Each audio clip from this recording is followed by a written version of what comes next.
Imagine a world where every generation seamlessly collaborates, leveraging their unique strengths and perspectives to create something extraordinary. What if the key to unlocking innovation and understanding and growth lies in the very differences that often divide us? Well, today we're here to explore that possibility. We'll learn how to bridge these gaps and turn them into strengths. Let us get started today on this exciting journey together.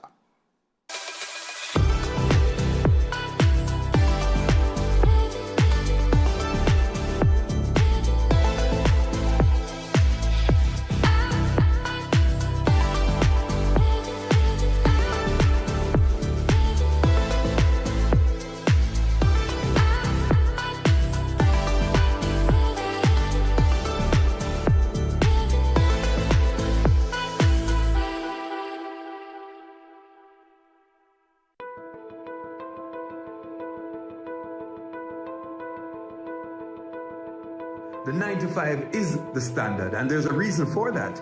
Therefore, it is the best way to go. Now, I realize that the younger people might not agree because they feel that, the job has to suit their lifestyle. Now, yeah, you might have to make a different kind of choice, but you get to work at 9, you work until lunchtime, you take your break, and when you take your break, you come back and you finish at 5. You prepare and you're good for the next day. If you want to work 9 to 5, you work your 9 to 5. I can work 7 to 3. It's the same 8 hours. We get the same tasks assigned at work, and I'm getting my tasks done in the same 8 hours. Plus, it's more flexible for my lifestyle. I don't get it. If I can get my job or my work task done anywhere in the world, let's say I'm out on a hike, let's say I am at the beach, at the pool, and I can get my job done, then why do I need to be in a physical space? Why do I need... I don't think I am for the 9 to 5. And I get that some persons, for example, the nurses and the doctors, they need to be in the physical space to do what they have to do. But I don't see where my job needs me. Yes, I believe that workplaces should allow workers to have more flexible work times. I think the flexible work hours are better. Just a normal working time. 8 to 4 or 9 to 5. Who wants to do a 9 to 5 in this day and age? For me, it's whatever works for the next person. If it works for you, 9 to 5, fine, that's you. I think the world is now just so dynamic, given what we have with technology, that we are able as professionals to get the work done. You do have some jobs where persons must be on site. Working remotely is better because at least you get the task done in a comfortable position where you are. Currently, I'm a student at Northern Caribbean University, pursuing a Bachelor of Science degree in teacher education with a minor in business. Now, I'm currently working at 8 to 5, and it is not necessarily easy. I'm trying to register right now, and I'm being told that, okay then, you have to put a certain amount of funds on your account. I realize that the amount that is required, if I am going to work just that one job, I won't be able to keep up to that agreement. For 9 to 5, I think it works pretty well in comparison to like a 7 to 3. I guess the timing works out a lot better because it gives more leniency in terms of getting things done before heading out. No, some more 9 to 5. 9 to 5, enough students would depend online. The online, I'm show up. I have been working 9 to 5. All my working hours, all my working time, all my working years. 9 to 5, so I'm kind of used to that. But things and times have changed drastically. And we're living in a remoted world. So I don't mind remote working. But I would like to come out sometimes to meet people. Work from home is not a bad thing, but I would want to do that every day.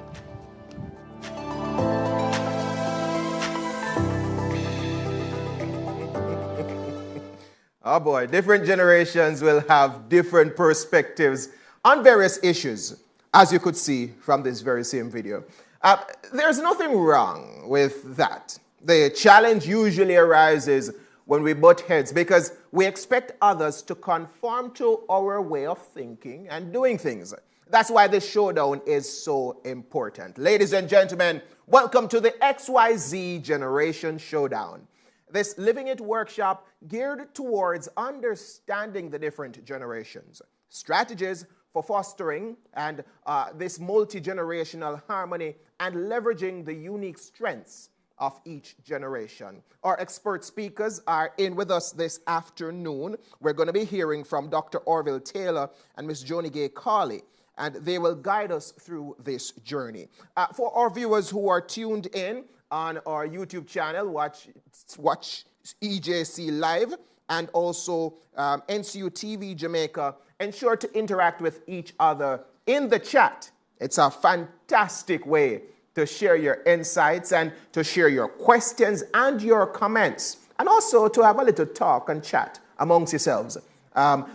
Remember, let's keep this vibrant online community together. For those who are registered and are attending the workshop, on that special link, we have a special reward for your participation. There will be certificates of participation awarded to our valued, to individuals who have registered for this workshop, and it will go a long way towards your personal and professional growth. Plus, there's also good news.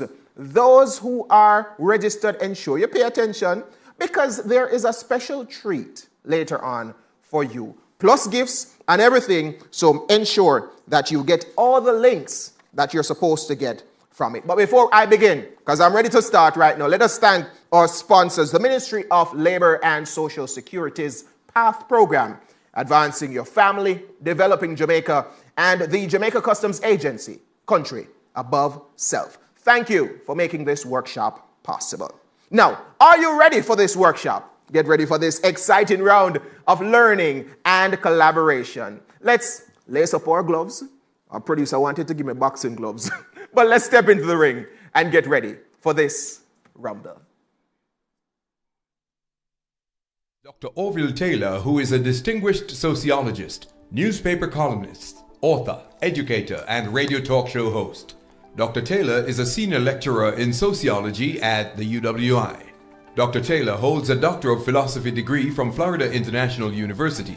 He's a member of the American Association of Black Sociologists and has an extensive body of work focusing on race, the African diaspora, and labor studies. His expertise extends to the international labor standards, evidenced by his role as an external collaborator with the International Labor Organization, ILO.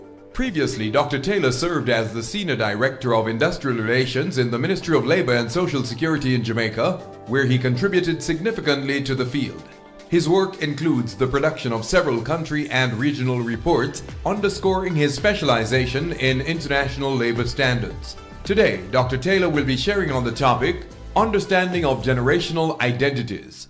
He will outline the characteristics, historical events, and technological advancements that have shaped each generation, their values and beliefs, as well as the factors contributing to the differences amongst the generations. Please help me welcome Dr. Orville Taylor.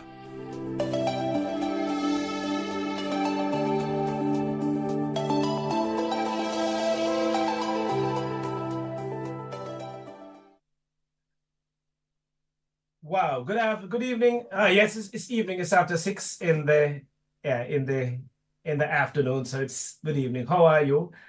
I'm very honored to be here. I'm home. Actually, I really intended. Okay, I think I probably should start again. Yes, I'm been given my cue. So, yeah, let me start again. So good evening, everyone. I'm happy to be here. I really had intended to be there physically. I certainly really like the campus. You know, although I'm ensconced at the University of West Indies, Mona, I do not consider the NCU to be a rival. In fact, I truly appreciate the work that you are doing because it uplifts the country, it uplifts the nation, and certainly it uplifts the work of the Lord. So, I'm supposed to be speaking a little bit about understanding generational identities, XYZ of it, last couple of letters of the alphabet. So what is this thing we call identity? You know, at a time when there's a lot of shifting as regards what a person is or what a person isn't, there's a general view that it is the distinguishing character or personality of an individual. So it generally is what a person accepts that she or he is or what she or he isn't. Now, sociology, psychology, social psychology generally agree that this self and thus identity comprise about three sections. Different sociologists, social psychologists, psychologists will use different terminologies. So you will find, so like Freud speaks about the id, the ego, the superego. People like George Herbert Mead speak about the I, me, and the generalized other. People like Cawley talk about the looking glass self, etc. But generally speaking, when you talk about an identity, there are three main components. So let's start with a larger social reference group. So there is something out there, right? Because I come from a position where I say that there's no Adam. There was never ever any Adam. There were Adams or Adamses if you want to play around. So man was never ever born to be an individual. And so ultimately, you know, we were given language from the very beginning. If we were not social from our creation, then there would be no such thing as language. And language is, of course, pre-existed man. So there's this larger social reference, which some people call the generalized other. But it comprises a whole range of things. Out of that larger social reference, then comes the me. And what is the me? The me is a recognition that some people who are larger and more numerous than you have made a decision collectively that there is something that they call you. So you say, for example, black boy. Is it me? Yeah. Or when I was in Westmoreland recently, they say Karparastani, which is supposed to be a mix of Indian and whatever. And I'm like, me, Karparastani? All right, I hear you. You know, I had a friend who was from Côte d'Ivoire, and this virgin from Côte d'Ivoire called me Monsieur la photocopie. I'm sure you understand that. He said, moi, je suis l'Africain original. Even if you don't speak French, you understand those two words. So l'Africain original, and then he says, c'est toi la photocopie. Now, I did not accept that I'm the photocopy, but I knew that me was who he was talking about. Same kind of experience, you know, I walk into the United States for the first time as a graduate student some many, many years ago, about the time when Generation X was beginning. My gosh, it's a long time. So walked into the United States to study, and I recognized that there were some people who were called, you know, who were saying, because I used to hang with some Hispanics, that they are quemando petróleo. I'm like, okay, burning oil, okay, whatever that meant. But I recognized they were talking to me. And then when they called me the N-word, not N as in NCU, N as in nigger, it's all right. So they called me the N-word. They were referring to me like me, but it didn't have any deep significance to me. I just recognized that they were trying to insult me, but it didn't insult me deeply. So then that took me to the I. So the I is that element of the larger social reference coming through the thing that people call me, that I accept for myself. So yes, there are some people who say that I am biased. Yeah, they're extremists. But me, yeah, you say that I am biased, but I know I'm not biased. So I am not biased. So it is the mixture of all of those things. Notwithstanding that, you still need a frame of reference for your identity. So how do you identify yourself? You identify yourself based on how you refer to others and how others refer to you and what you accept. So human beings, yes, we are biological creatures, and I've had to recant some of my earlier thoughts about the role of DNA I started as a younger sociologist believing that it's pretty much tabula rasa. It's nature versus nurture.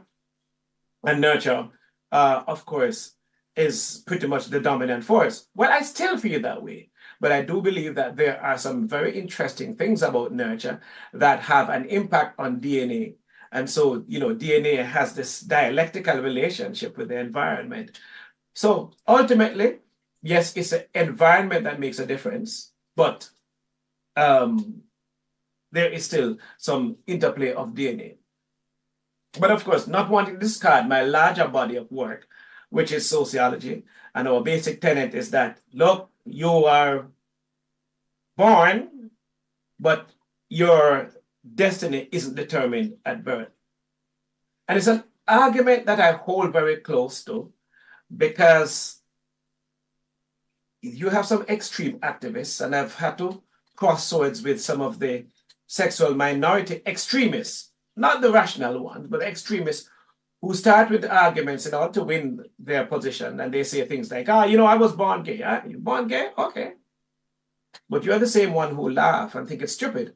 When I have a Mexican friend who adopted an infant who was Japanese, and then he said, Orville, I am going to learn to speak Japanese para que yo pueda, so that I can learn to understand him when he learns to speak. They find that funny. Right?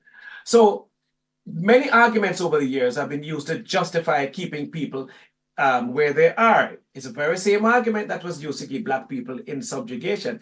Some of those very same arguments were used to justify the Indian caste system. So not because it might suit some people who are extremists at some point, will I accept it. Doesn't mean I'm anti anything. It just means that I'm pro-truth. So primary socialization takes place ostensibly in your family. Your mother fixes it. Your father fixes it pretty early. So there is some biblical truth deep in that. So, you bend the tree early, then it doesn't sway too much. So I grew up in a garrison, for example, and I don't mind self-referencing because I can't insult myself. Yeah. So I grew up in a garrison type community. I was born in Waterhouse. I don't know if you know where that is, in the northeast quadrant of Bay Farm Road and Olympic Way. And I grew up in a garrison. It's not so garrison now, but it's a very garrison community at the time called Brook Valley in Duane Park. It was a place where it was infected with guns, and they still have a lot of that there. But what made the big difference was the fact that I had a pair of parents, a mother who would not hesitate to beat it like the West Indies cricket team, or a father, he had such a gruff voice, had the Bible in one hand and the dictionary in the other hand, and it says, must use both of these books to guide your life. So by the time my friends started doing the other kinds of things, smoking the weed and talking like they have goat in the family, and having multiple baby mothers, right? Those are the kinds of things that you do, right? But the primary socialization pretty much helped me to define my identity early. But of course, secondary socialization comprises those elements such as school and church, and later on like workplace and other kinds of things that you belong to. And then later on, of course, the internet, cable, and as we continue discussion, social media, all of that will have impact. But generally speaking, by the time you get to about 10 years old, you're pretty much formed. I was having a conversation with somebody very close to me who has a very amusing middle name. And I said, why didn't you go and change it? Because your middle name is just ridiculous and you don't like it. And she said, you know what, and in fact, she went to university with a different version, the more palatable version. I said, at age 10 plus, when I was doing the common entrance examination, I realized that my middle name was spelled slightly different. The O, so my middle name is Winthorpe. I don't have a problem with that. But on the original piece of paper that registered me in the hospital, it was Winthorpe, which is really what the name is supposed to be. But of course, I accepted that my name was Winthorpe. Saying that is because I want to make it clear that very early, you know who and what you are generally. And when the primary socialization is solid, then, you may vary a little bit, but you get the child fixed in a particular direction. So that's a good way of looking at it. But you also learn a kind of criminal, you learn the criminal type behavior pretty early. You learn the antisocial behavior, lots of those things. True, the whole process continues at a physiological level. It really does not solidify until about age maybe 20, 21, 22, when the front part of your brain finally gets developed. But it's a process. But generally speaking, the primary socialization, you hit it early, good family, teachers, primary school teachers, which is why I believe that the family court should be the highest court in the country, outside of this court of appeal, of course, and also that basics and early childhood education teachers should be among the best paid. All right. Identity and culture are intimately connected. Culture does not exist in a vacuum, right? Culture has to be anchored into something. Culture is a total sum of the non-biological activities that we have, that guide us. So there are the things that may be somewhat biological, but it's how you do the biology. So culture, for example, so everyone has to eat, everyone has to burp, everyone has to defecate, right? Some people have to shower. Generally speaking, we have sexual relations. Now, culture will determine the kind of food we eat, when we eat, how we eat, etc. In some cultures, you belch, and it's an insult. In other places, they're like, oh, you appreciate the food, stuff like that. But culture is always anchored into something. People don't just get up and just have culture. Why I have some of my misgivings about carnival, because carnival is, in other places where you have carnival culturally entrenched, it takes place before the purification of Lent and Easter and all of that. And so you repent of your sins and you cleanse yourself and you go into worship. But in Jamaica, we imported something that we don't understand. Big part of what this discussion is about. We don't understand. We bring it into our space. So we clean out our minds and our heart. And after Resurrection Sunday, and we say, glorify God. And we say we're going to give our lives again and give thanks that the Father gave us his Son.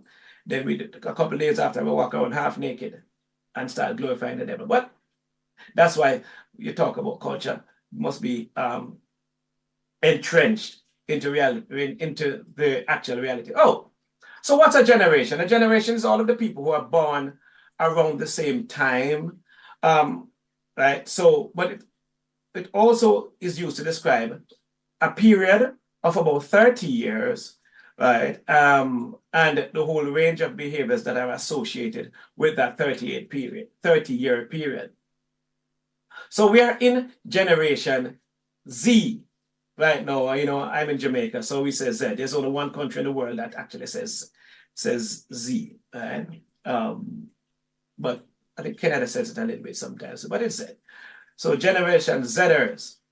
But we've had a number of, well, right now we have a couple of generations living, but the large majority of the population, right, that's a population because our median age is about 26 something, right, somewhere around there.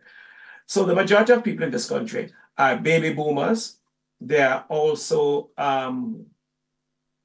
Generation X, Generation Y, and Generation Z. Now, I'm a baby boomer. I like it. So I'm a child. I was a child of the 60s. Now, and also a teenager in the 1970s. The 1960s was a very formative generation. We were trying to figure out what it is that we are or what we were. And by the way, let me rewind a little bit. At no point at all was Jamaica ever this island. We're never an island. We are physically an island, but we were the product of an earlier era of globalization. So Jamaican culture, and by the way, I'm speaking about Jamaica. This is my country, right? So in Jamaica, we have always been the product of larger international social relations and economic relations. So we are a nation of foreigners, foreign processes, right? So it would not have been surprising, therefore, that as our culture started developing, we developed this hybrid kind of thing. And by the time we got to the 1900s, and England was losing its grip, America came in and we became this quasi-American, Indo, interesting callaloo pepper pot thing that we are, like a curry goat and rice and peas, which comprises so much of what we all are. But in the 1960s, there are a couple of things that defined that generation. So the generation from before the 60s were trying to figure out who and what they were, as to whether they were colonials, etc. And so you had one set of the population in the 60s who really didn't seem to like itself. And we are a new nation, and they were focusing more on being more European. And then a lot of the Black people in Jamaica migrated and went to the UK in particular to find them, to find their fortune. So they had this kind of strange dialectic, because on the one hand, there were Jamaicans who were looking out and kind of wanting to be like deputy British, to fill in the gaps that the colonial masters were leaving open to us. So we felt very proud that we had a Black governor general now, etc. But on the other hand, we banned a book about a horse called Black Power. We attacked Rastafari. We beat them. We brought the Haile Selassie here in the same year, just about 2 months or so after they brought Queen Elizabeth here. And they didn't allow Walter Raleigh to come back to his job, but Martin Luther King came. But they didn't allow Stokely Carmichael. So we were kind of this ambivalent sort of thing. But we found ourselves through music. And so by the time we got to from the mid-60s to the late 60s, touching on to the 70s, but we went through ska, we went through rocksteady, and we got into the earliest dancehall. Important with this generation, though, was a kind of embracing of the quote-unquote rude boy culture. So rather than being completely ashamed of the kind of ghetto identity that you had, ska didn't do it too much, but the rocksteady, which is the precursor of reggae music, epitomized the conversation that we had about what it is that we were. So the society is still somewhat divided, because Jamaica is a pyramidal society. White up top, brown in the middle, black down the bottom. But there was a kind of appreciation and recognition that this urban culture, this rocksteady, epitomized by the Desmond Dekker and the Aces, etc., some beautiful songs, filling up the places. Ska was more entertainment, and it was not pushing about the identity. But by the time we got to the touching up of the dancehall thing with You Roy Rising, you had a clearer appreciation. What is interesting is that the earlier type of music, even the rocksteady music and the song before that, was much more hybridized. So we took a lot of the music coming from the North American. So a lot of those old alternative songs, that you think that you like, that are ethnically Jamaican, they are really redone songs. They are really cover versions, right? But we use some of that. As a matter of fact, Bob Marley, One Love, is a song that was deeply influenced by Curtis Mayfield's original song. If you read the credits in that song, on that song, you will see that Curtis Mayfield actually gets some credit for it. So the 1970s, the baby boomers, though, we were trying to find our identity, but we were teenagers in the 1970s. And by the time we got to the 1970s, we were still both endocentric and ectocentrics, meaning we were looking in at the dancehall and the reggae music. And for the first time, we had a DJ, a man called Trinity, who was DJing from front to back. Started the music, 3-piece suit and thing. I don't know if anybody in the room knows that song, right? 3-piece suit and thing. The first time. Before that, the other DJs, you know, used to say, "We're the down about the people, etc." They would intersperse it. But for the first time, you had a song, man called Trinity. Didn't do too many more songs after that. But during that time, there was a lot of reggae taking place, a lot of reggae, a lot of Rasta, etc. But at the same time, we were also embracing soul. So we were in the Afro. So boy like me, of course, would have been the product of both two traditions. I went to the most elitist school at the time in Kingston, St. George's College, where most of the teachers were not even native, so you couldn't speak to them too much in Patois, and we almost all speak this way, right? So we were Jamaican, but we also were kind of quasi-Americans. So we were doing the kind of funky dance and wearing the afros and stuff like that. You look at my yearbook from the 1970s, I wore kind of afro or half-ro, depending on when my father caught me and said, "Boy, go a barber." But at the same time, we were embracing these things about ourselves, you know, and watching ourselves playing in certain kinds of sports, etc. But it was also an undeclared civil war. And out of this undeclared civil war of the 1970s, we saw a generation developing a love for violence. For the first time, I think, in our history, it became, quote unquote, normalized to hate and kill people simply because they were different. Mark you, the main difference was that they were either PMP or Labour, and it was okay to kill them. But there were other kinds of things that people were dead for. Yes, the informer thing too, but also if you're a sexual minority, people said, "Why you're for dead," etc. And there were a number of things, informer, you name it. So there was a kind of devaluation of life. So while we were still trying to find our identity, and a lot of it came out in the music. And remember, by the way, that we were very strong about the Jamaicanness, but at the same time, we still were kind of confused as to where we really stood in the world. But in the 1970s, though, it became attractive to look at yourself, to like your blackness. So, you know, I was a member of the African Studies Club, really enjoyed it. Used to wear afro on the weekend to go to the parties. But during the week at St. George's, I'd brush my hair back, you know, and walk ever cool and speaks relatively slowly. Putting a little bit of the goat DNA in the language to talk like that, you don't know, etc. And was citing up not Selassie so much, but African culture, loving Marcus Garvey, etc. Dr. Taylor, Right. while Yes. I'm listening to you, I'm looking at some different some of these segregational things. Generation, you mentioned music, some aspects of culture. I also saw some aspects of education also coming in. Yes, man, from the very beginning, you know, because one of the problems that we are reaping right now, brethren, is the fact that at no point, even today, did we make a conscious effort to educate the masses, right? We never did the Singapore model. We created a system that was designed to keep the social inequalities in place. Yeah. Even today, you still have a set of boys, older men right now who want to live the past. You know, the ones who wear the tight up shirts and turn up at champs and say they wouldn't mind having a football league with a traditional school, whatever that means. Right? I never ever want to see that. Never ever.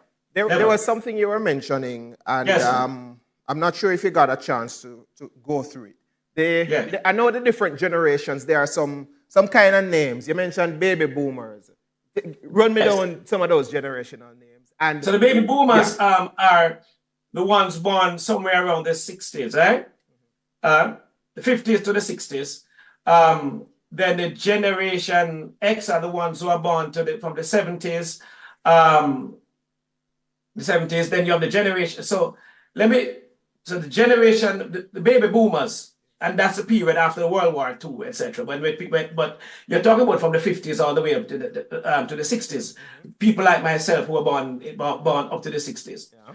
But then the baby boom, then the generation Generation X are the ones who are born in the late 70s to the early 80s. And that's Generation X. And after Generation X, then you have Generation Y, which are called the Millennials.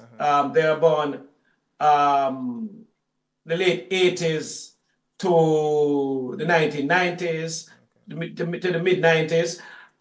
They became teenagers in the early 2000s. And then finally, of course, the current generation, which was Generation Z or Generation Z. All right.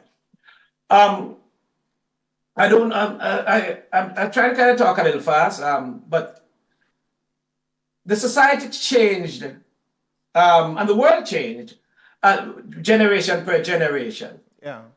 Right. And so you had different kinds of challenges, right? So I think by the time we had got though to the end of the 1970s, we had a pretty clear thing as to what it is that Jamaican identity meant, but at the same time, we still had a strong love for things such which were American and metropolitan. So here's a big irony. It was not until the Reggae Boys in 1998. That's right, in 1998, which would be the beginning of Generation Z, which was right in Generation Y, right? And when Generation X would have been teenagers, right? It was not in the Reggae Boys that it became fashionable to wear the national colors on a regular basis. Yeah. If you look at some of the pictures from the early 1990s or the 1980s dancehall, there were people who were wearing American flags with great regularity, right? Even the Confederate flag without even understanding what it meant. Meaning behind it. Yeah. Yeah, right. So, but we have always been part of that colonial thing. What happened in the earlier generations, though, so the baby boomers and Generation X, but the baby boomers, we had a lot of, even though we had the external references, they were not up in our faces. You only had 2 radio stations, RJR and JBC, and then later on you got FM, not much more than that. Yeah. And then, of course, you had like 1 or 2 newspapers, the Gleaner and a couple of others that may have come and gone, right? The Daily News was around. But generally, the information had to be processed before you got it. That thing that I asked you about the generations and especially the names, I am hoping for those who are watching, especially that, I am sure to ask you because there's a quiz coming up. So hopefully you're listening. Dr. Taylor, I'm going to ask you to stick around with me. We are seeing some questions in the chat. In a bit, we have a question and answer segment. Wow. And I ask tough questions, so Doc. I ask tough questions, but my listeners, I give you tough answers. That's right. They have a tougher question, so stay tuned. While we were in the week, we were able to get some views from some individuals in and around the area. Let's go to our next Vox Pop this afternoon.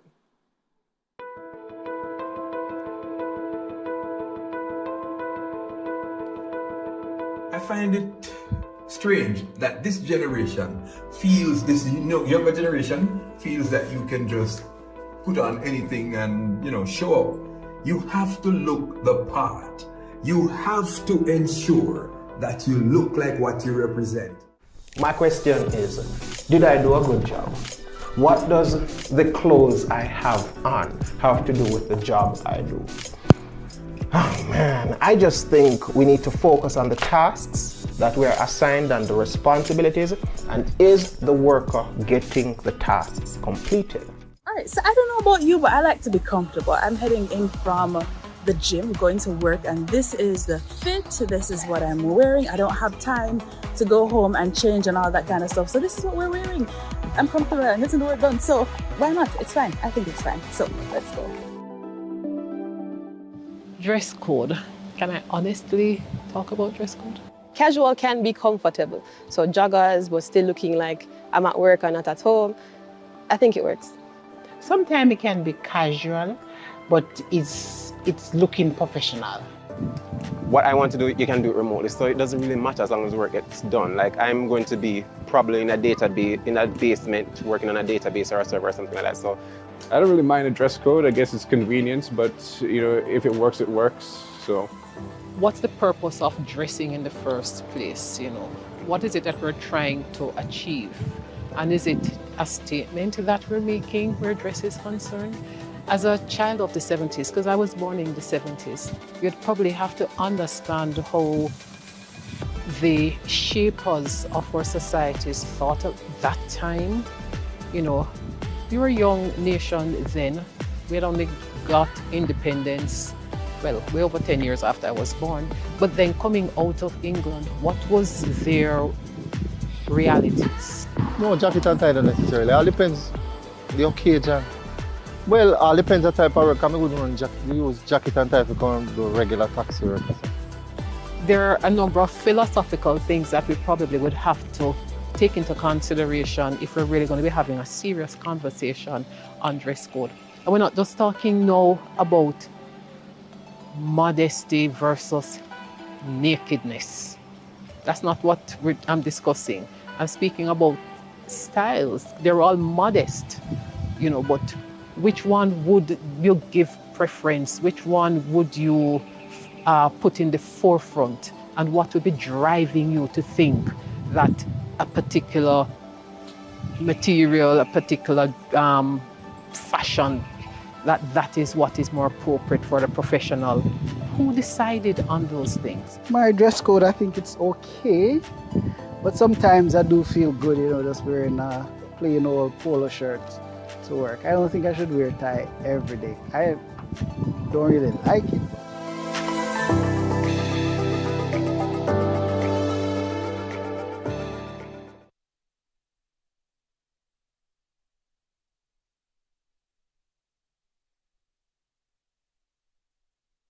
We are delighted to welcome Miss Joni Gaye Cawley, an esteemed HR practitioner with over 17 years of experience, holding top HR designations such as Senior Professional in Human Resources and a Senior Certified Professional. She possesses a Master of Business Administration from the University of Wales and a Bachelor of Business Administration from the University of Technology, Jamaica.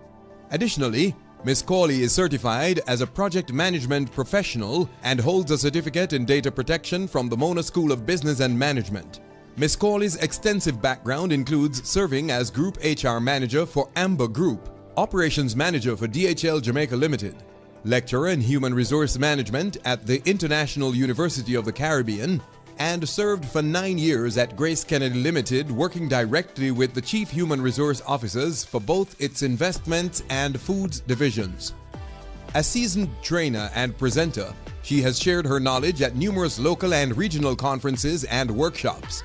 Ms. Cawley sits on the board of directors of the Jamaica Chamber of Commerce, HYC Medical Limited, and Woman Inc. She's a member of the Human Resource Management Association of Jamaica, the Society for Human Resource Management, USA, the Small Business Association of Jamaica, the Project Management Institute, PMI, and the Royal Jamaica Yacht Club. She also serves as the Justice of the Peace. Ms. Cawley is the author of the book, The Influential HR, Earning Respect and Gaining a Seat at the Decision-Making Table. Today, Ms. Cawley will be sharing her insights on strategies for multi-generational harmony, focusing on empathy and understanding across generations, inclusive communication tailored to diverse perspectives, and collaborative problem-solving that leverages the unique strengths of each generation. Please join me in welcoming Ms. Joni Gaye Cawley.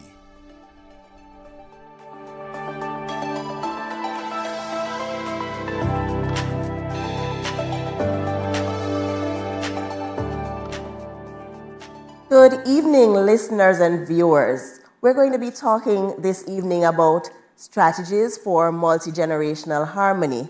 I became acutely aware of the differences in generations when I was a lecturer in my early 30s, and I had a student who was in his 50s. The first class that he attended, he said, "No, why did the university have this little girl in here teaching me?"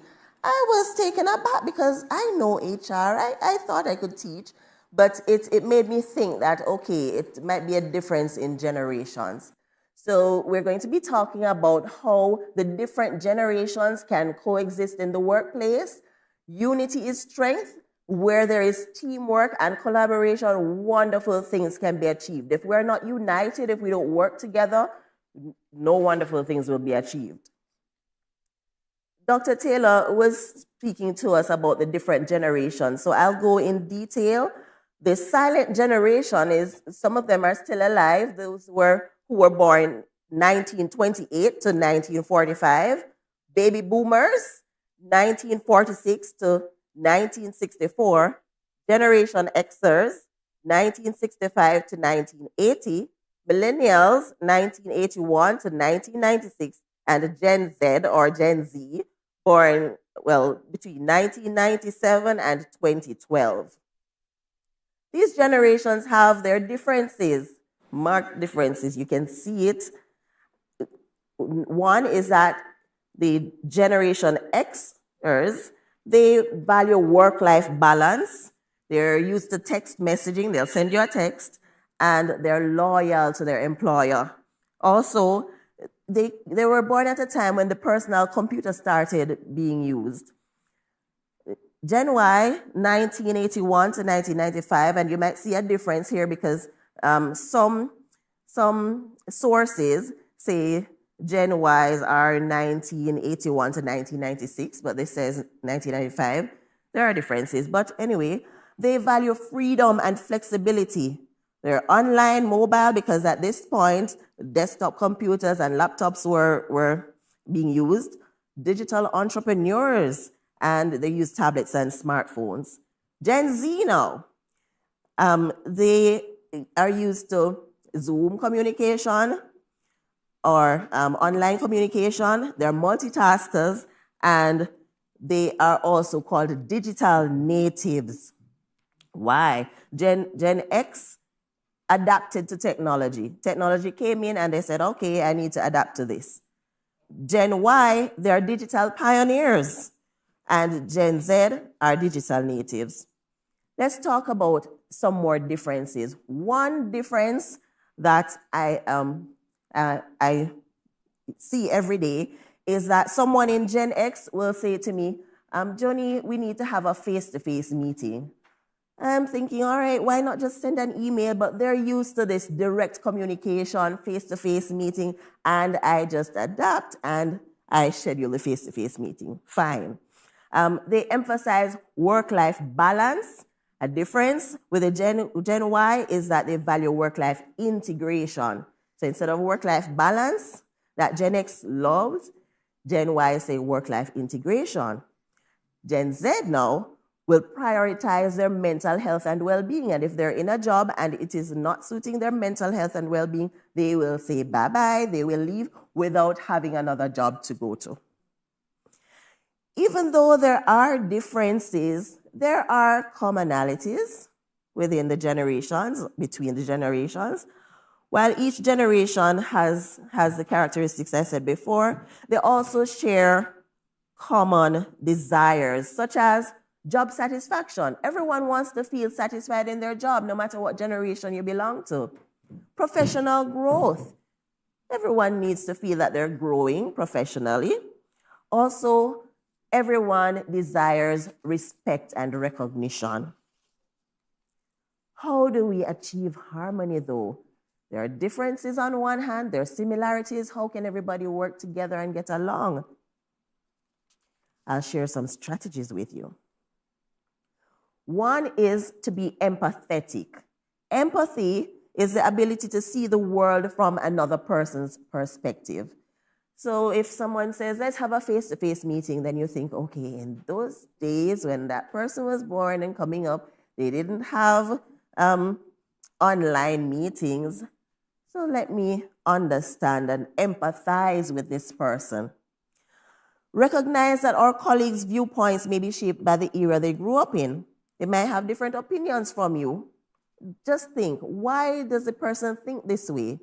It's because of the era he or she grew up in. You can actively listen to the stories of the generations before. Gen Z, please listen to the stories that Gen Y and Gen X have to tell. You can learn a thing or two from it. Listen without jumping to conclusions. Gen X's, please mentor and guide the younger ones coming into the organization. Be a sounding board. Share of your knowledge freely. Communicate. Recognize that different generations have their different communication preferences. Adopt a mixed communication approach. Communicate with people in their preferred way. Don't have your way all the time and force technology on individuals who are not ready for it. Give and take. If you have 10 meetings, 5 will be face-to-face and 5 will be using technology. Nothing is wrong with that. Use collaborative tools in the workplace. Microsoft Teams is there. You can have your online communication. You can email. Use the technology. Project management software. Use the technology to communicate. Achieving harmony. Foster an inclusive work culture. And not even just the workplace, but at home, in your community, in your church community. Do not leave the older ones by themselves and the Gen Zers or the Gen Xs have their own table. They sit by themselves. Mix and mingle, talk, network. Recognize and celebrate contributions from co-workers from all generations when you're in the workplace. Each generation needs to be patient with the other. Patience, and we spoke about empathy, they go a long way. If there are problems at work, school, church, brainstorm together. People from all generations come together, brainstorm. You have a different perspective, the younger ones have a different perspective. Write them down. No idea is silly. Write them down, brainstorm, and come up with a solution together. What about working on a project? If there is a project to be done, each generation has something valuable to add. Mix the project teams. When you're at work, mix the project teams, mix the different age groups. Innovate together. Create new things together. Talk about what it is that you'll create to solve a problem. If you want to start a business, get ideas, get someone from each generation on board with you to start that business. Innovate together. Solve the world's problems together in harmony. Encourage knowledge sharing. What about taking turns in the workplace in leading workshops and seminars? Those who are close to retirement have a wealth of institutional knowledge to share. Younger ones will tell you how to use technology. Please have those workshops and seminars. Hobbies. We all have hobbies. How about in the workplace having a lunch and learn? During lunchtime one day, you bring your lunch and someone leads. If you know how to paint, you're the leader for that lunch and learn. Teach the others how to paint, how to draw, how to be a blogger, how to go on YouTube and make videos. Share your knowledge, share your hobbies. When the company or the church has trips and events, everyone should be included. Come together, play games together. Gen Zs might not know how to play dominoes. Learn from the older ones. Play games. Make sure you attend all of these events. We need to foster multi-generational harmony. It is crucial for creating an inclusive workplace. Embrace the effect. The generations are going to be working together for a while. We have to embrace it and make the best of it. Respect. Respect is the glue that holds teams and organizations together. Once we respect each other, communicate well, have empathy, we can work together and be successful. Thank you. I entertain questions now.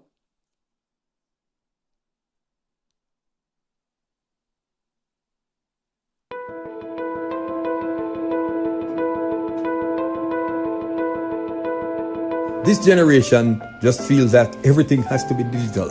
Everything has to be, we have found ways to effectively get work done.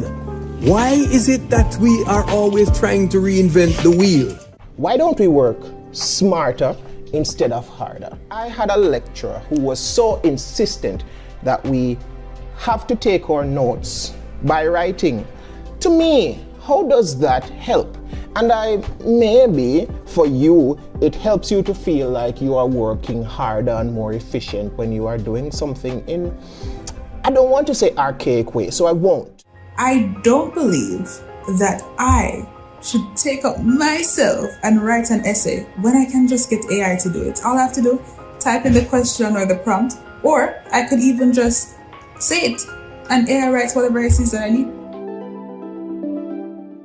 I truly believe technology is the way to go. So the old filing system, etc. I think there's more advantage to using technology, especially since everyone today in this modern world is relying on technology, and it's just more convenient overall. It's because you're assuming that AI or technology makes you smarter. Working smarter, less work, less effort, but still it is done. The work is completed. Times are changing. We're becoming more technologically advanced. So if we use AI, it's not like a cheat, but more like an assistant. We're living in a different world now, the technological world, where you can put them up to cloud and you can find them anytime you want them, once you have service. Technology is here to assist us. It doesn't have to be our enemy. So as we prod along, let's put the various policies in place. Let's put all the things that need to be in place, because if persons are not monitored, people themselves get out of control. And technology cannot do it by itself. It needs human beings' intervention, input somewhere along the line. So yeah. I personally don't think that hard work is a virtue. The only thing you should be working hard at is working smarter.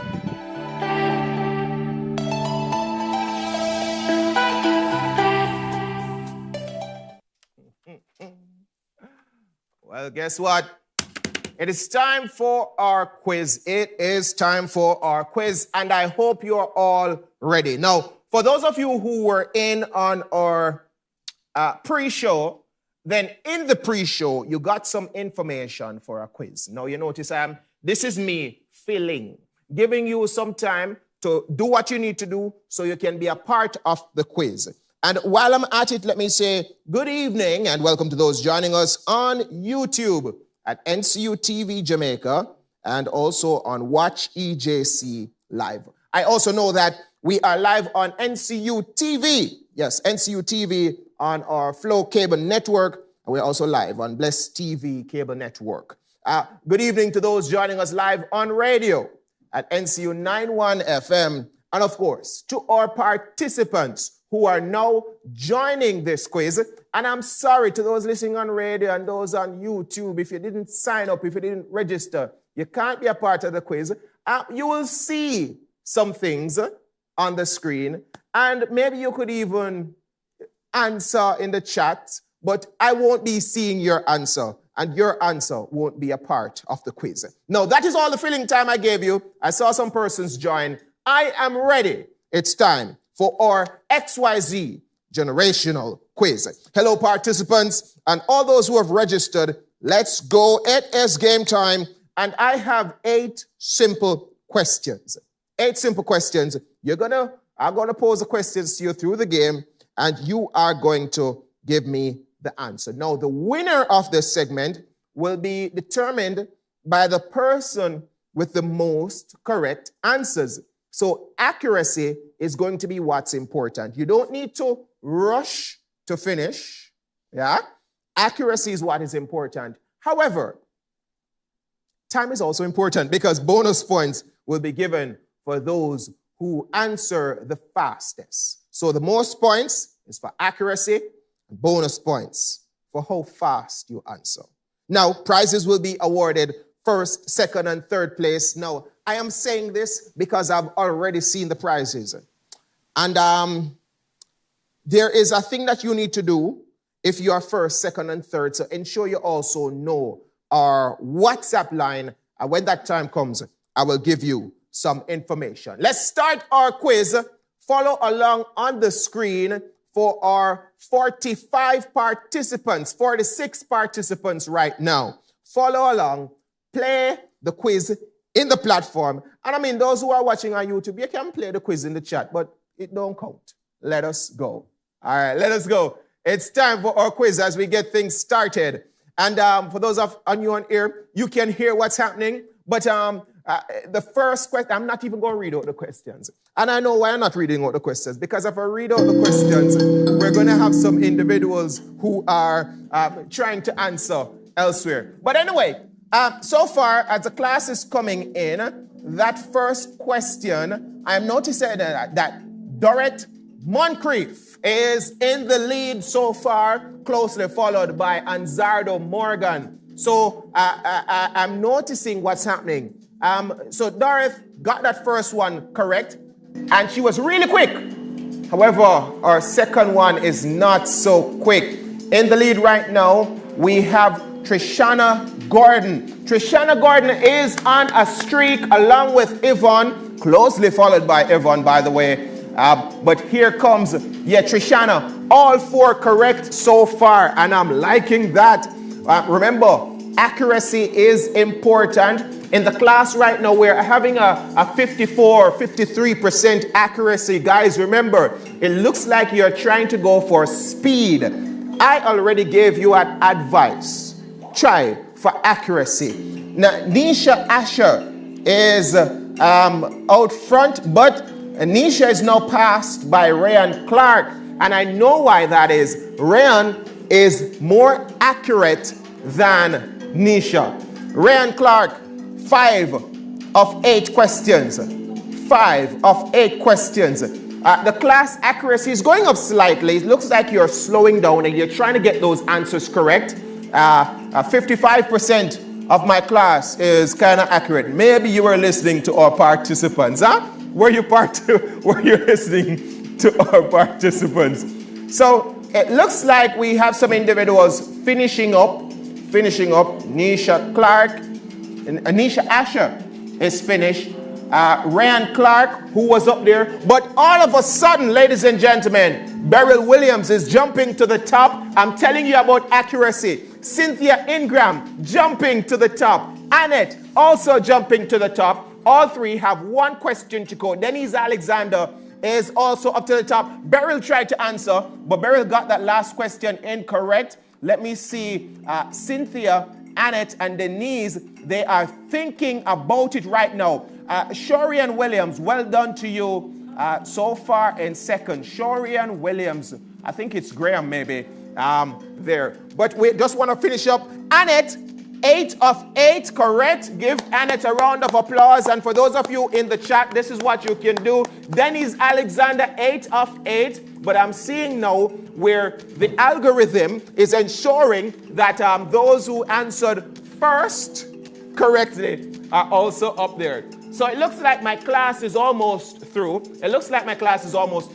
And we are ready. All 52 participants, let me say a big thank you. Big thank you. A very interesting class this afternoon. But don't worry.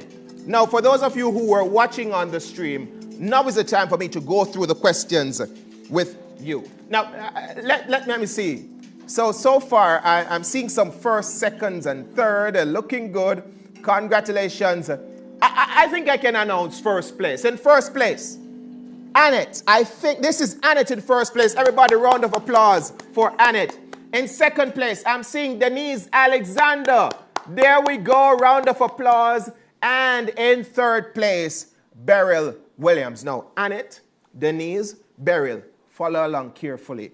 Right now, WhatsApp, 457-1414, 876-457-1414. Send us a message on WhatsApp right now, because if you wait until I finish the broadcast and me gone home, you're not getting your prize. 876-457-1414. Let's go through the questions. So, what year does Generation Y fall between? I was listening to Dr. Orville Taylor. He spoke about that. And I also noticed our second participant ensured to go over this, and you were not listening, were you? Well, as it relates to accuracy, most of our participants got this one correct. Give yourselves a round of applause. 1981 to 1996. Now, which generation is often characterized as digital narratives? Having grown up natives, thank you, my wife teaching me how to read. Having grown up with smartphones and social media. Now, while I was playing, we played this game as a team before. At this point, I had 2 of 2 correct. So 2 of 2, if you had 2 of 2 correct at this time, well done. Accuracy of the class so far was about 68%. On this question, Gen Z, 28 players, round of applause. Next up, which generation is generally described as valuing job security and loyalty to employers more than the others? Now, this one was seemingly a tricky one. I must admit, I got this one wrong when I was going through the questions, when the team was going through the questions. It's actually Generation X. Still most persons getting this one correct, so most persons were listening.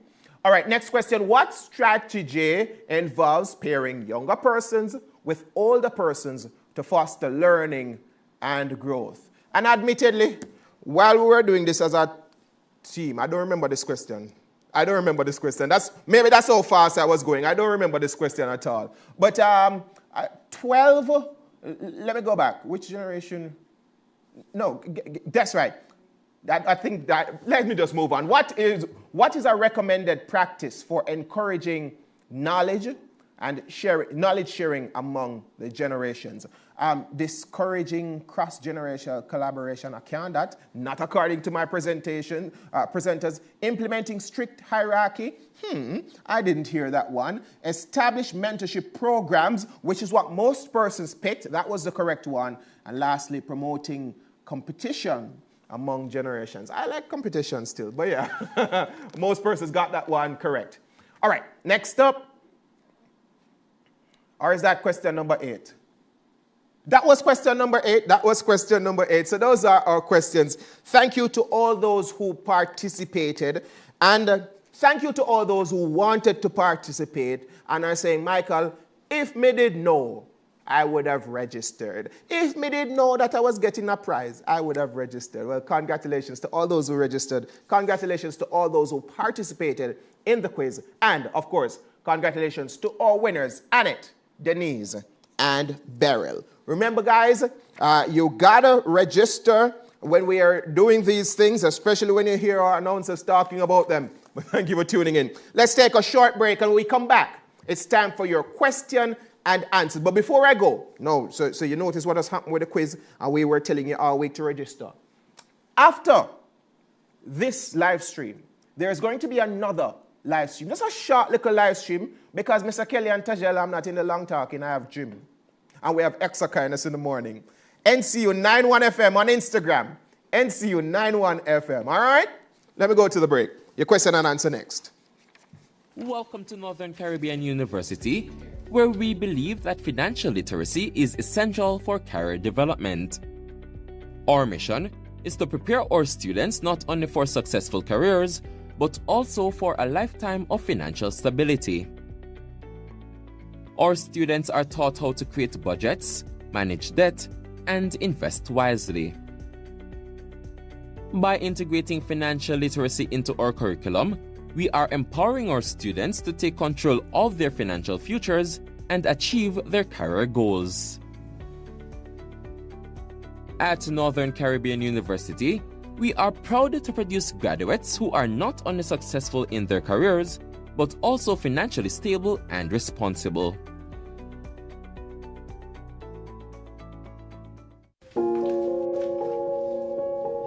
Later, Grandma.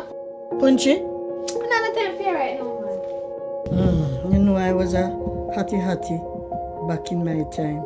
But nowadays, since I'm a senior citizen, them no bother with me. If they only know most of the time I'm lonely, feel neglected, disrespected, and not to mention unappreciated. Granny, slow pokey, come now, man. You see what I mean? Respect your senior citizens. They are Jamaica's treasures.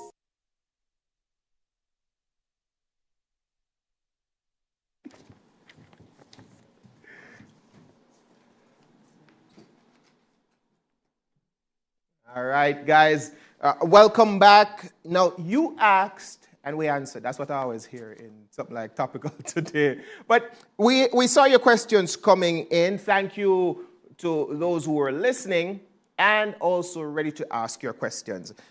Also on with us, we have Dr. Orville Taylor. So, Doc, be ready for some of these questions. But Ms. Cawley is here with me.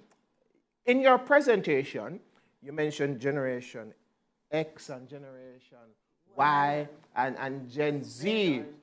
No, when I was doing my alphabet, when we finished with Z, it finished, but that was at 2012. What about those who were born after 2012?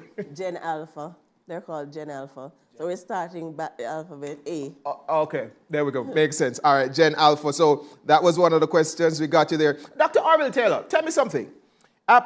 Denise is asking, what are some practical ways we can overcome generation gaps? But I would want to rephrase that. I think maybe Denise is wondering, what are some of the ways that, despite the generational gap, we can still be able to effectively work together?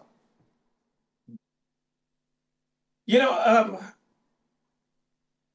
my colleague presenter gave some very, very good guidelines. Of course, the guidelines are within the context of the workplace, because that's a place where we kind of work. But the truth is, we were never ever designed to have this level of disconnect. We were designed as human beings to interface with the next generation. And the more complex it seems to get, is the simpler the solutions are. Yes. There is no real substitute for human contact. Yeah? So, in as much as you have these kinds of modalities whereby, you know, you have people carrying out work, etc., fine. So you can flexi-time work, but you really can't and you shouldn't flexi-time social relations. There are some things that are activated by a human touch. Not when you put on, what you call it, artificial intelligence and not the thing, no, what do you call it again? Virtual reality, that's what I'm thinking of. And then you feel something. No, there is something that happens when you look in the face of somebody or somebody feels another person's temperature, etc. against you. We are designed for that. So the social media and the other kind of remote kind of things. And by the way, we did predict, those of us who are in behavioral sciences did predict that we were going to see some of the negative social pathologies coming from out of the pandemic, because what the pandemic did was that it kind of fast forwarded some of this kind of social dislocation. Yes. Right. So, you know, you're at a religious university, a Christian university, very important, because trust me, when I'm asked to do these kinds of HR interventions, etc., even when I'm doing mediations, etc., you might not want to call it a Christian approach, because guess what? It may sound as if you are being too biased in a particular way, but if it's Christ, trust me, it's as simple as that, you know.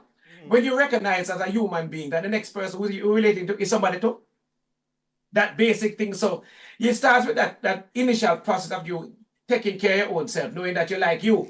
Yeah. And so because you like you, you're comfortable with you, you as the older generation engage, because the younger people, never mind what it is, they just don't like to be spoken at. We never, as generation, baby boomers, like being spoken at. We like being spoken with. Spoken to. Yeah. Because we have two ears and one mouth. And you know, that same set of boys who later on, when you're having crusade, you feel they must pass and go out and give them a track. Yes. But you never saw them day by day. Right? So it must be a process, a day-to-day process. Yeah. Because believe it or not, the new generation, they are not, the next generation are really not as dislocated as people think. Mm-hmm. It's just that we, the older folks, we're so caught up in our ways, haven't engaged. Remember that the youth don't raise themselves.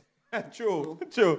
You mentioned something, though, quite interesting. Yeah. And I saw a question in our chat. I mean, Cawley, during your presentation, you kind of mentioned that the previous generations, you know, like Gen X and Gen Z should listen to the, you know, as Dr. Taylor was saying, you know, Gen Z don't raise themselves. That's right. Right? So they should listen to the older generation. Because they're wise, they have wisdom, they've been through what we're going through before and can advise us.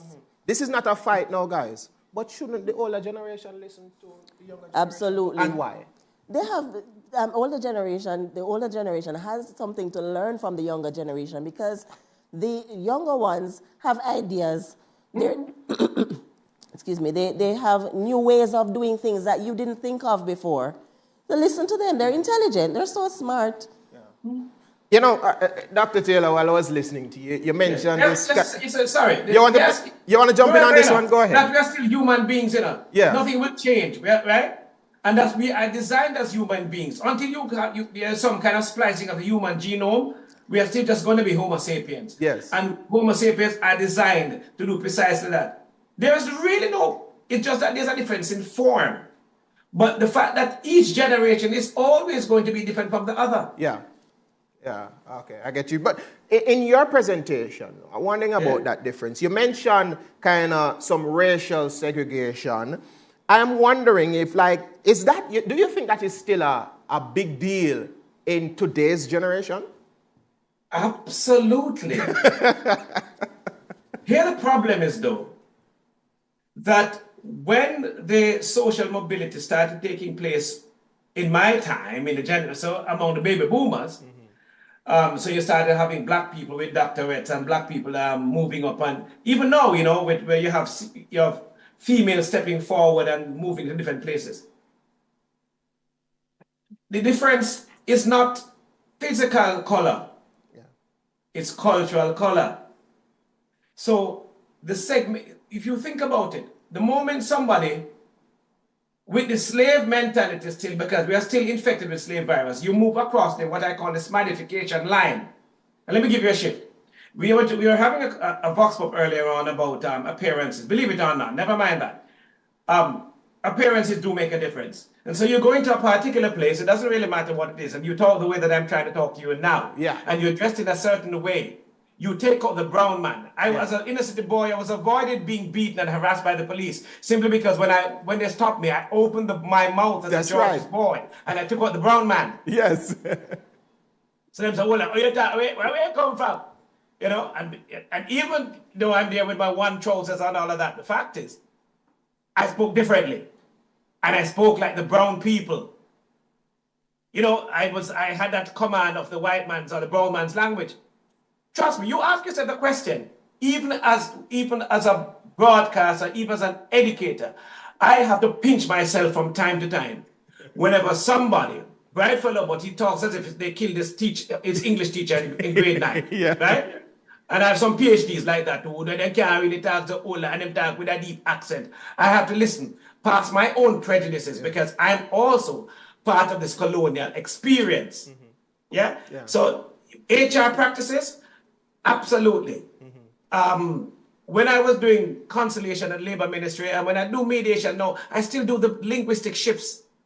I code switch so that I can have a certain level of legitimacy. That's right. You walk into a room, right? So if I go into a jambar thing, believe it or not, a jambar or an MAJ forum, I talk like this. Everybody thinks that I have some more sense. If I talk the way I talk, you know it now. But I'm so better. I talk to the trade union instead of talk so. Yeah. Same thing. It is cultural prejudice, but it is brown color, brown culture rather, black culture, white culture. Slavery mentality, same way. I agree. Interesting. Yes, I agree. I saw you nodding there. But I'm wondering, from an HR perspective, now again, guys, this is not a fight. Check this question. Do you think this is firstly, do you think this thing that I'm going to be talking about is a generational difference? And based on that, COVID-19 came when we had to adjust the way how we did some of our operations at work. Right. A lot of persons went to working remotely, that sort of thing. Is the office still relevant? Answer, my supervisor listening. So, supervisor, please listen up. Is the office relevant? Yes. Don't bother listen, supervisor. Yes. some jobs we know can't be carried out from home. That's right. And you have to have somewhere to work with those positions. So yes, it's still relevant. But if a job can be done remotely, please consider it. You don't have to bring people in the organization just to look at them to make sure that they're working, because that's the slavery mentality again. If you don't see them, they're not working. No, just assign tasks, assign deadlines, and wherever they're working in the world, as long as they meet your deadlines, then they can work remotely. Yeah, I get you. I mean, for me, my light bill went up when I was working remotely. So I'm okay coming to the office. Dr. Taylor, you think that's a generational thing?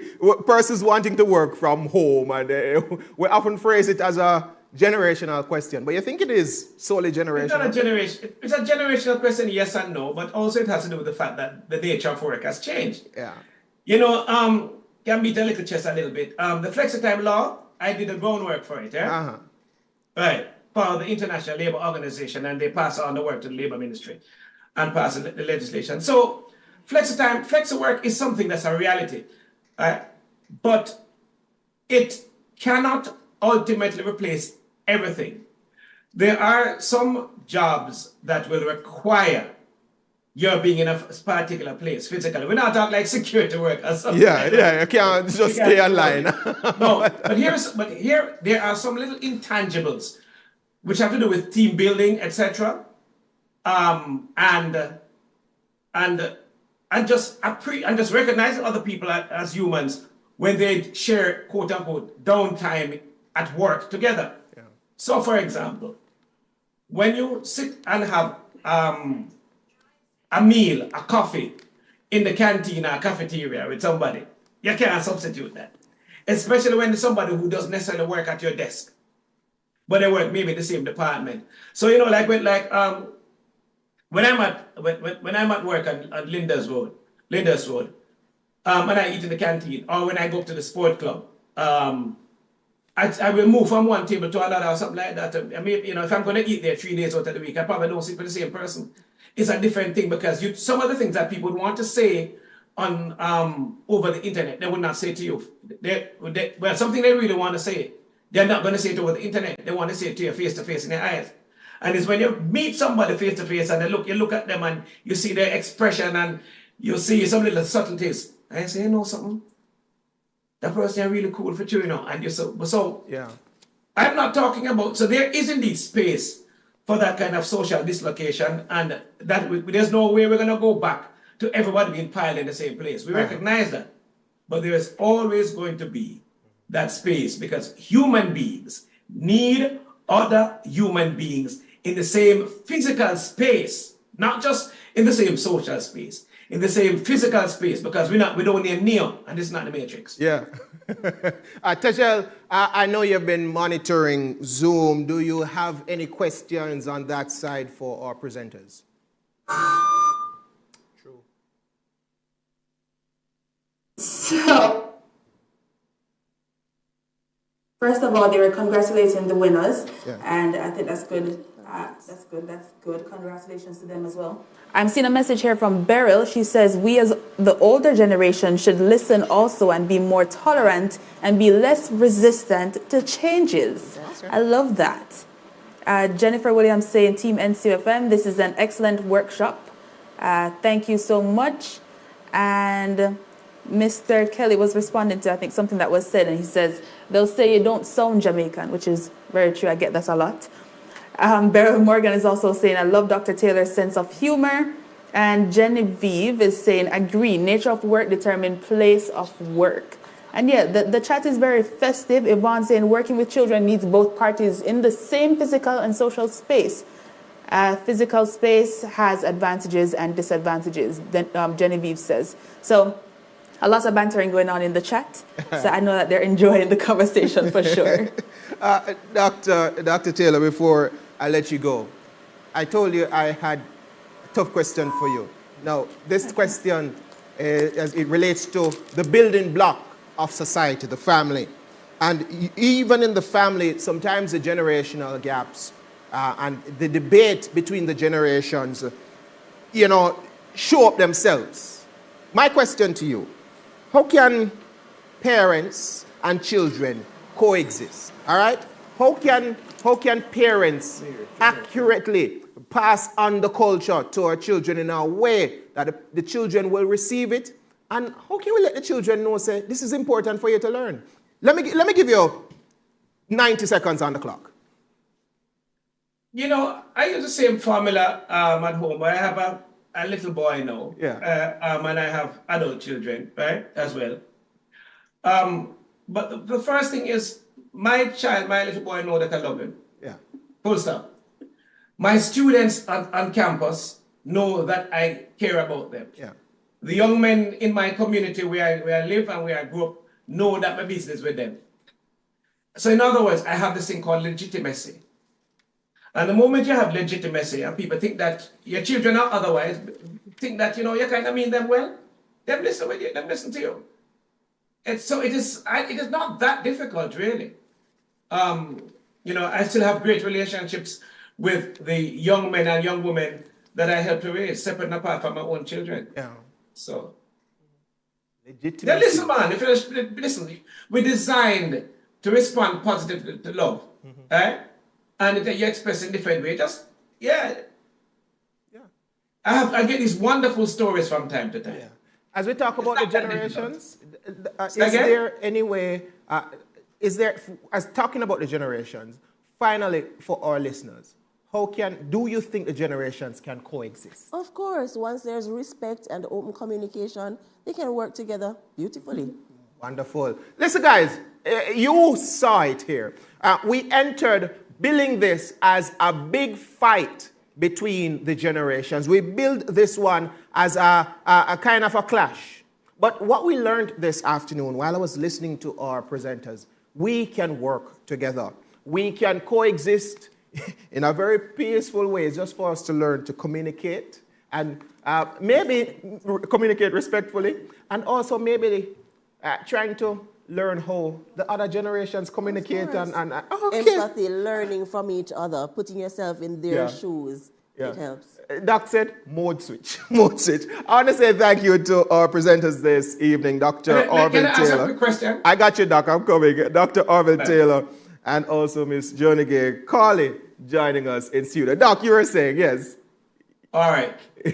Given the fact, I ask you a personal question. Yes. Given the fact that you all know that I'm very busy and I work with a different media group, but I work at a different university. Yeah. What impact does my appearing here have on you in terms of what you think I think about you? Well, I am not afraid of tough questions either. I got tough answers. Over you, I'm just saying. You know, from the very... Let me tell you why I'm here. Yeah. Right. I'm here because you matter, and I want you to know that you all matter. Yeah. Right? And not because I have my own space, I have my own comfort and everything else, and I don't, quote unquote, need to be here. Right? I'm here because you matter, and we need to carry this message forward, brethren. It's as simple as that. I was listening to you at the start, and you said you don't even view the different universities as competitors because we have the message carrying out. I like that. Your final thoughts. Well, you know, it's not just big speech, eh? Yeah, I got you. Yeah. We don't have to battle with each other, just work together. We don't have to battle with each other? No just battle. Work together. Work together. And as you would say, work together respectfully.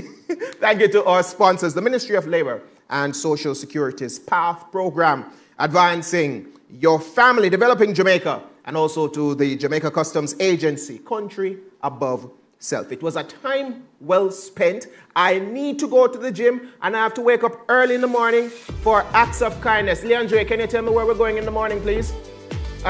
Spanish Town, Ensom City Primary in the morning. And then on Friday, we go to the Clancarty Primary School as we wrap up the Acts of Kindness tour. Have a wonderful evening. Join us over on Instagram right now at NCU91FM as we conclude. Y'all had some interesting things to say about Instagram. So let's just chat there. Until next time, I'm Michael Forsyth saying thank you on behalf of the entire team. Tejel, Arnold, you saw them earlier. The team here in studio, and also ensuring that the broadcasts go out to TV and radio. Have a good evening. Boy. Oh, I can't get to do this. I might be tired, you know. Early in the morning, I have to wake up, you know. And I have gym right now.